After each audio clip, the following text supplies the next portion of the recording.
Hello, my name is Jorge Matamoros, and I'll be presenting the Systemization of Knowledge paper, Plug and Pray Today, Understanding USB Insecurity in Versions 1 through C.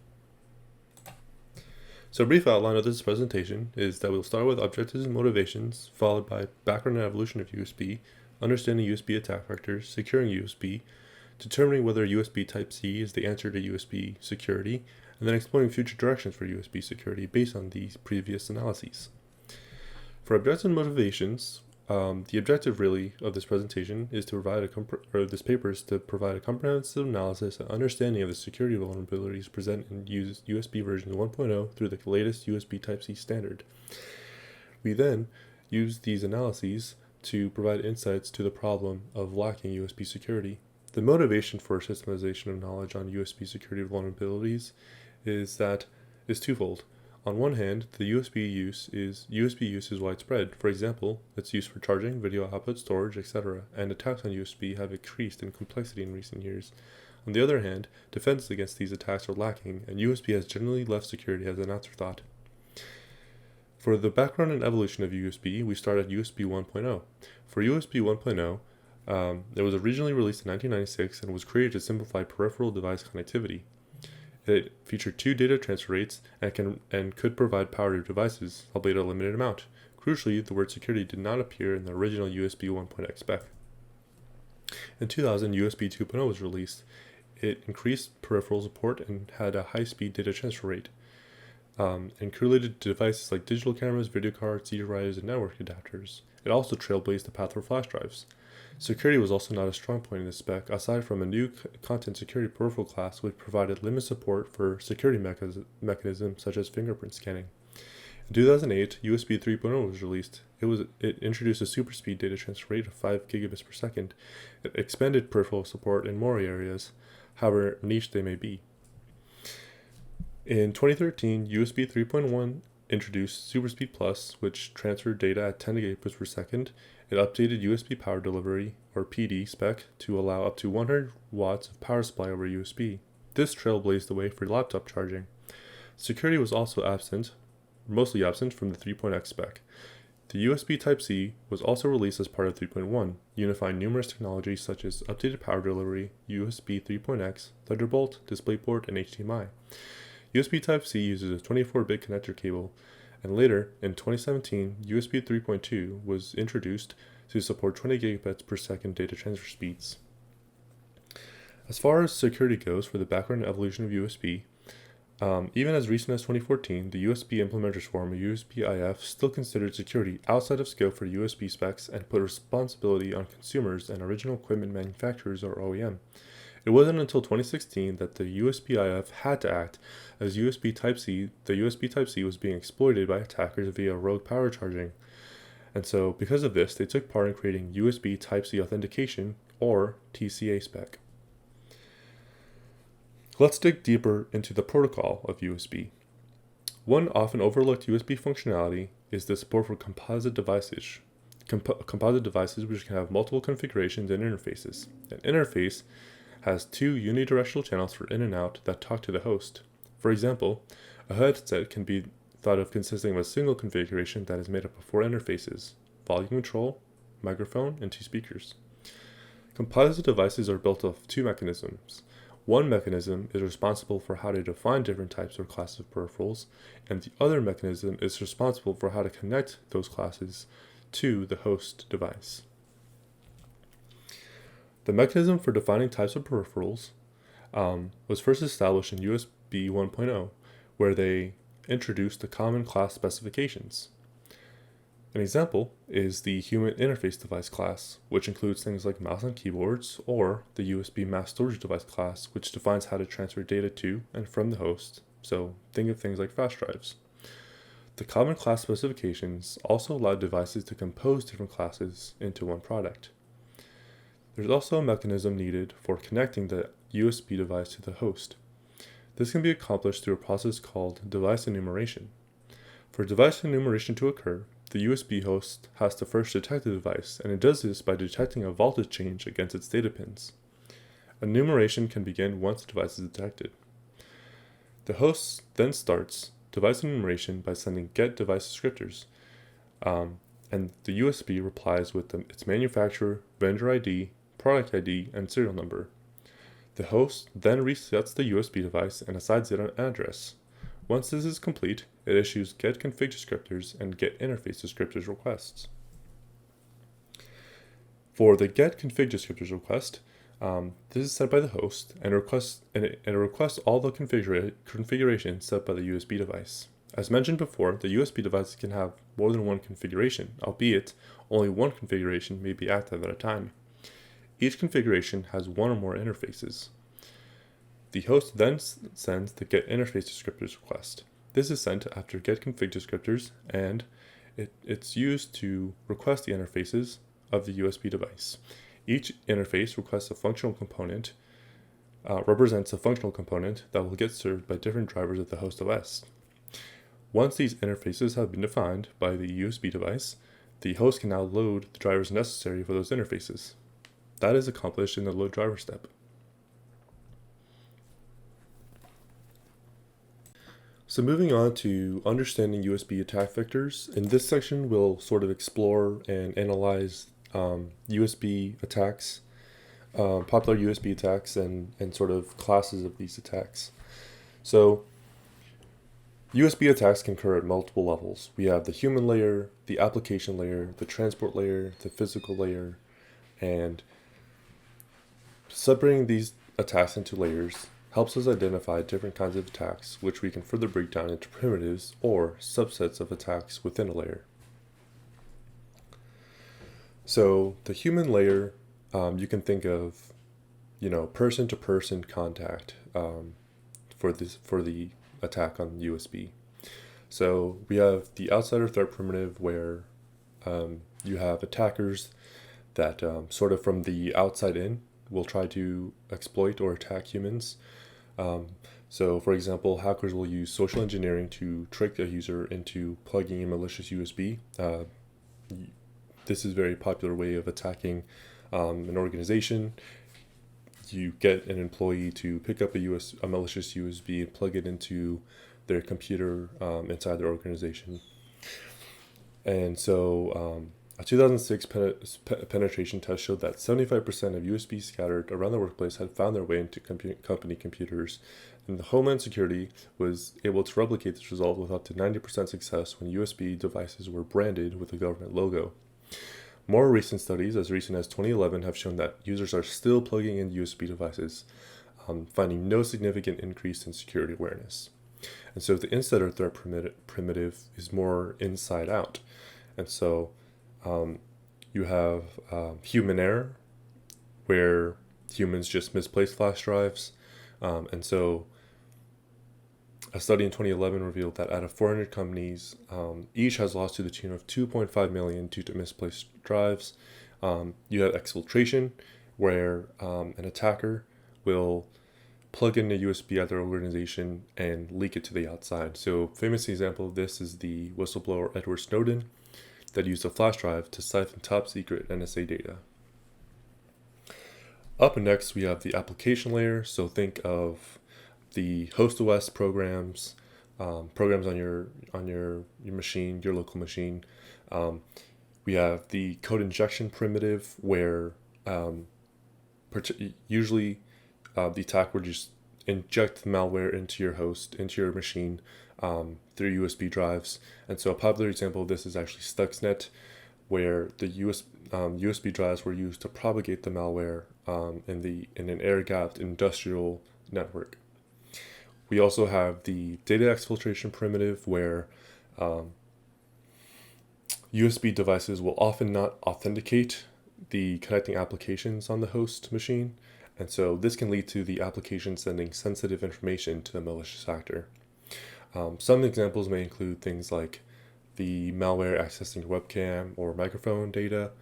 Another example is the USB attack, which sneakily siphons data by turning your USB device into an RF transmitter.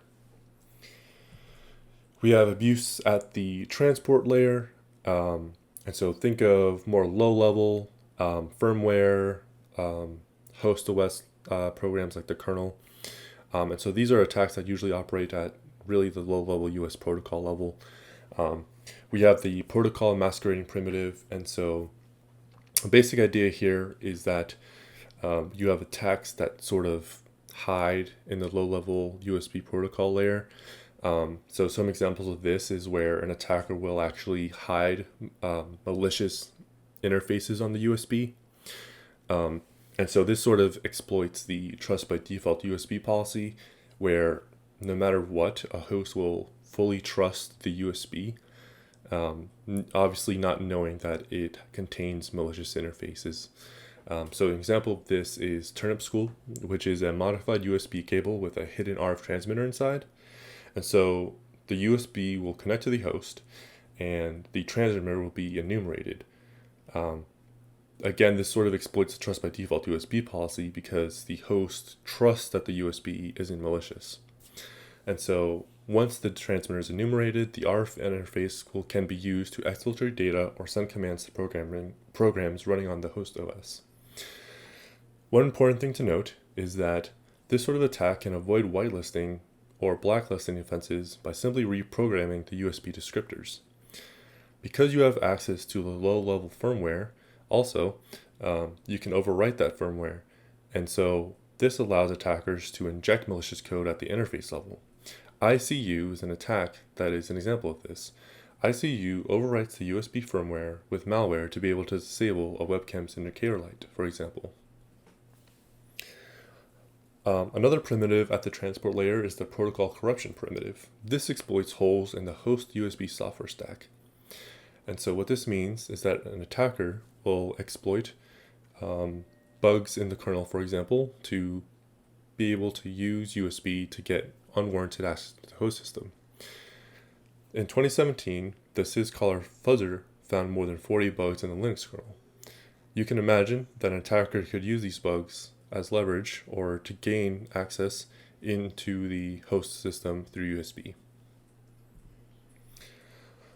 Lastly, we have abuse at the physical layer, and so this involves more the physical phenomena occurring at the USB protocol communications level.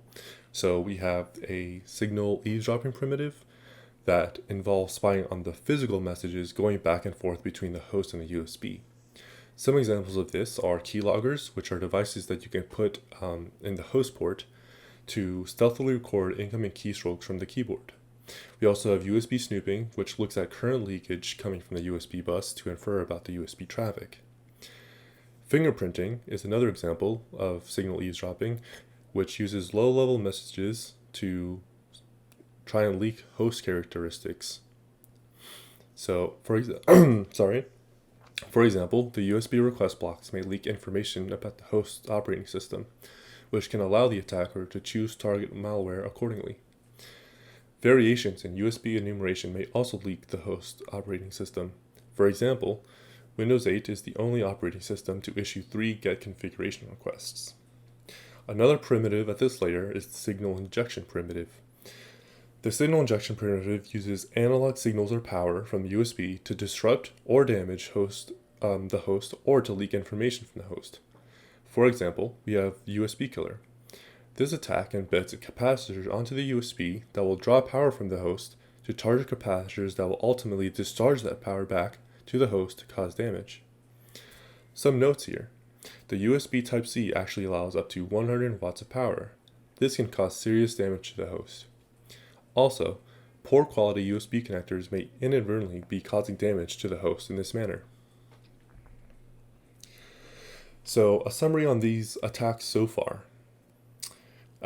We can use our analyses of these previous attack primitives to present 2 key insights regarding USB security.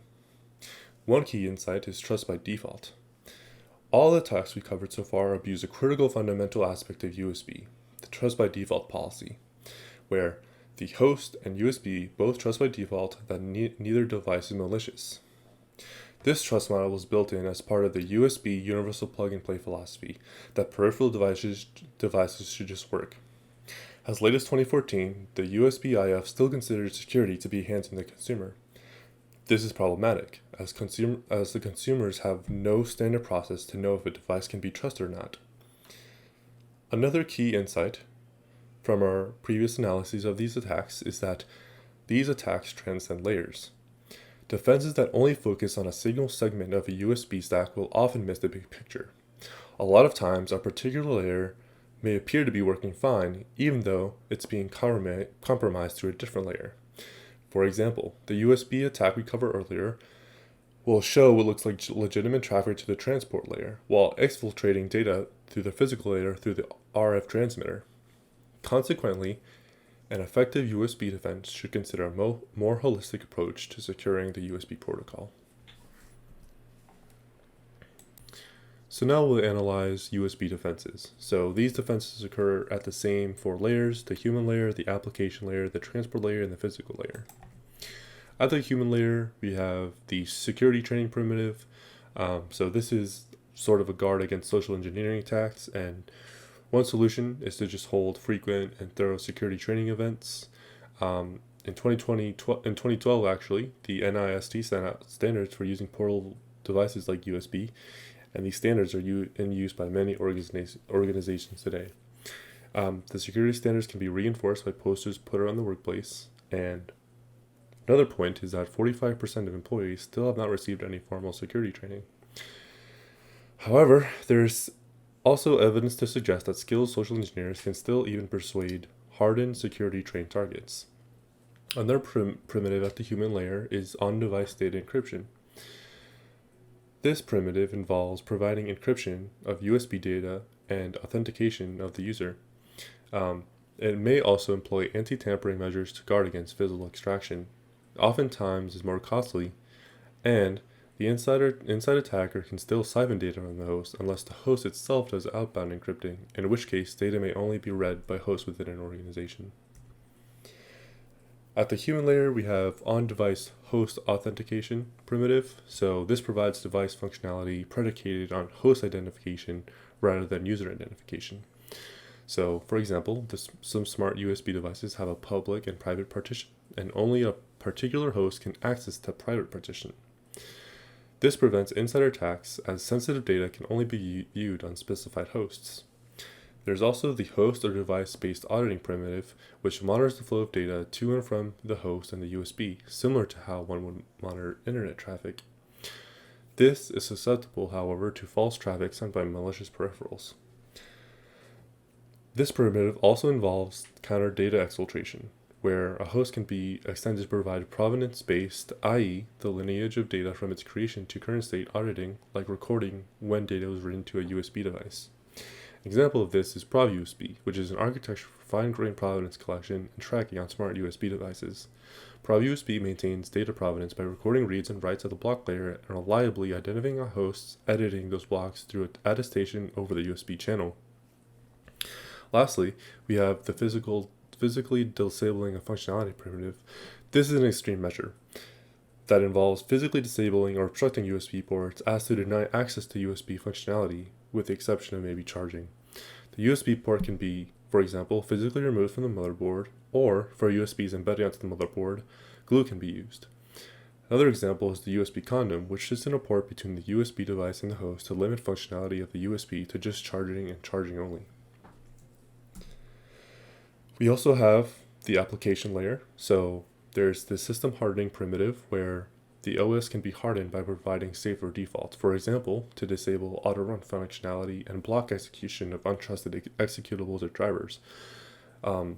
Some other examples operating at this primitive for system hardening involve using antivirus software that can scan USBs for malware. Also, sacrificial kiosks, which are kiosks that are meant to test if a USB is malicious or not. We also have the driver-based access controls primitive, where you give the user the power to control what drivers the USB should use. For example, Good USB reports a USB's declared identity in a pop-up. This allows the user to permit or disallow requested drivers. For example, if the user expects a human interface driver for a keyboard and the device instead requests a mass storage device, the user can disallow the USB device that requested the driver, or that requested driver. Drivers can still act maliciously though, granted they don't try to pose as a device they're not. We also have device emulating honeypots. These honeypots will try to ascertain malware that specifically targets USB to hop around hosts. For example, the Ghost honeypot is a honeypot that can detect malware propagation by emulating a USB storage device. The host initiating file load with the emulated device is a red flag for malware. At the transport layer, we have the firmware verification primitive. This is where a trusted third party will sign the firmware so that the USB identity can be trusted. This also expands the attack vector, and another example of this is you can verify the firmware by sending a series of challenges and establishing tight timing bonds on challenge responses. This must be supported by the device manufacturer. We also have the USB stack fuzzing primitive, where you use fuzzing to find exploits in the USB subsystem and the USB kernel drivers. This raises code quality, which makes it harder for attackers to attack the host OS and firmware. We have USB packet firewall primitive that mirrors how firewall, IP tables, and pattern matching works to enforce rules on internet traffic. For example, a USB table can pattern match USB buses and ports and restrict buses and ports to a particular set of protocols. The USB firewall can also be used to detect malformed USB packets. We also have the host emulating honeypot. By emulating the host, the honeypot can detect malicious peripherals on both application and transport layers. Lastly, we have the physical layer. So this involves primitives like the anti-fingerprinting primitive, where you can randomize USB stack behavior, for example, to thwart fingerprinting from attackers. You also have the secure channel primitive, where you can physically secure the USB connection with a cryptographic adapter, something similar to a keylogger device, for example. An analysis of the previous defense primitives present three key insights regarding USB security. 1. Trust anchors represent a design trade-off. Because of USB's trust by default property, it either ends up that a host needs to do a trust anchor to confide in the USB, or a USB needs a trust anchor to confide in the host. The trade-off here is that picking a trust anchor will pigeonhole your defense into one direction and one direction only. The key takeaway here is that a complete solution to USB security will likely have to have trust anchors on both sides to be effective. Another key insight is that single-layer solutions are not effective. The most effective defense solutions involve protection in multiple layers through composition of different mechanisms operating at different layers with their own separate semantics. A complete solution to USB security must be able to take into account all operational layers before issuing security decisions. Lastly, defenses for signal injection are still missing. No defense primitives we've covered so far are available to defend against signal injection. Software is just not equipped to handle hardware exploitation. The USB hardware design is on the right track to mitigate hardware exploits in the long term, but we still need a solution for the short term.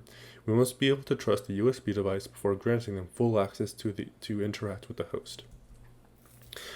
So let's cover USB Type-C and try to determine if it's an answer to USB security as a whole.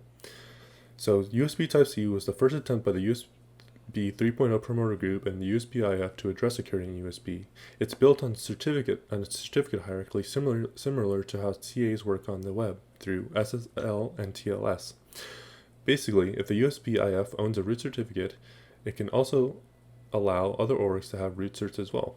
The TCA places no requirement on third-party roots. The USB manufacturers can control intermediate certs signed by the USB-IF and assign certs to devices. The USB device can store at most 8 certificate chains and corresponding private keys, each with their own root. Let's dig into the authentication protocol for Type-C authentication. So the host initiates a GET digest request. The USB will then respond with a digest for each of its certificate chains. The Type-C security spec says that this is to accelerate the certificate verification process in the case where the certificate chain has already been verified. The host can also send a GET certificate request to retrieve a particular certificate chain and can also initiate a challenge request. As far as the secure key storage and processing, the TCA needs to be able to support secure, non-volatile hardware to protect the certificate private keys. The secure storage consists of private keys and certificate chains that can be stored up in up to 8 corresponding slots. The TCA spec, however, does not actually specify whether or not the certificate chain should be secured. The Type-C authentication should have support for the cryptographic engine supporting elliptic curve DCA and This elliptic curve DCA component should be the only component with access to the secure storage. It should also support SHA-256 and a true random number generator for performance and security reasons. TCA also specifies a security policy, the idea of a security policy. The TCA spec introduces the concept for a policy mechanism for peripheral management. The idea is that the policy will define behavior of the device, its authentication requirements, and how it will allocate resources in case of unauthenticated products. This allows an organization or owner of the product to set and enforce this policy. However, the TCA spec does not go further than this to describe such a policy. All implementation details are left to the manufacturer. So by using an automatic cryptographic protocol verifier, ProVerif, to analyze security of properties of TCA, we have good news and bad news. The good news is that attackers cannot determine private keys based solely on the protocol messages. The protocol messages were not designed to send the private key. The bad news is that the certificate chain caches are prone to spoofing. Since the certificate chains are not secret, they can be used to spoof the GET-DIGEST request by getting the hash of the certificate chain from the host cache, and thus claiming the certificate and thus impersonating the USB device. Even by removing the certificate chain cache from the host, authentication can still be spoofed. Attackers can hardcode a certificate chain and private key in the USB device's firmware, which totally circumvents the TCA protocol. Solution here is to just verify the firmware. Other issues with TCA: no binding for identification functionality. The USB contains the additional certificate data, or ACD. This is used by power delivery PD devices to specify power parameters such as peak current and voltage regulation. However, this does not contain functionality interface information like the device's normal configuration as a storage device, keyboard, etc. One explanation for this is that the ACD was first used on power delivery devices only as a way to address low-quality Type-C cables that were damaging hosts. Only later was ACD extended to other USB products. Another issue is volatile context hash. The challenge response can be hijacked by the attacker, providing its own set of device descriptors and feeding into the hardware's elliptic curve DCA signing module to generate its own challenge response. Unidirectional authentication is also an issue.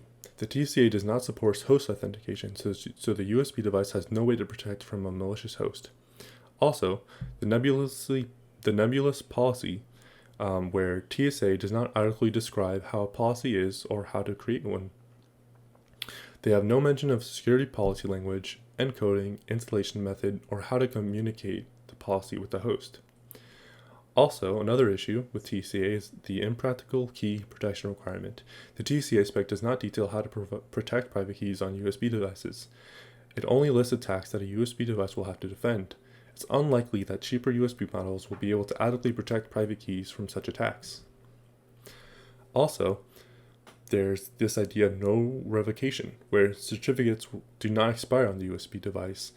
Once the private key for the certificate is leaked, the certificate will not be able to get revoked, opening it up for attacks. Also, there's no support for legacy products. The TCA spec only applies to Type-C devices. You can use a Type-C converter to make older models compatible with Type-C, but you will have to blacklist devices that do not support authentication. TCA thus breaks backwards compatibility and makes TCA as a whole weaker, as an attacker can use a converter to set down a Type-C device to an older model. Combining all our previous analyses of USB attack primitives, USB defense primitives, and the TCA, we can provide future directions or key insights into how TCA USB weaknesses can be solved. Solution integration. Most USB defense solutions focus on a single layer. Composing these solutions into one will provide a more complete defense. Type-C authentication products evaluation. Products that support Type-C authentication should be evaluated in the real world so that vendors can take proper steps to secure these devices. Bidirectional authentication and mutual authentication. The trust anchor is missing in USB host. You may be able to leverage host TPM in the meantime to implement the host authentication protocol. Legacy device authentication. 2 answers on how to authenticate legacy devices or non-Type-C devices. Firmware verification. Firmware USB is an example that can understand USB device firmware behavior. There's also USB device fingerprinting, where you can fingerprint USB devices using machine learning. Policy instantiation. Policy design needs to be general enough to be adopted by all different types of vendors and expressive enough so that creating a rich set of rules is an ease. Policy design should also share best practices, especially on how to preserve security for legacy devices. Conclusion. Ultimately, USB security is problematic, and the main drivers of problems is trust by default policy. By doing a systemization on the state of USB security as it stands, key insights have been regained into USB design trade-offs and principles and how they inform USB defense solutions. Flaws and pitfalls in Type-C authentication have been uncovered, and solutions have been proposed on how to move forward to not only strengthen Type-C security, but USB security as a whole.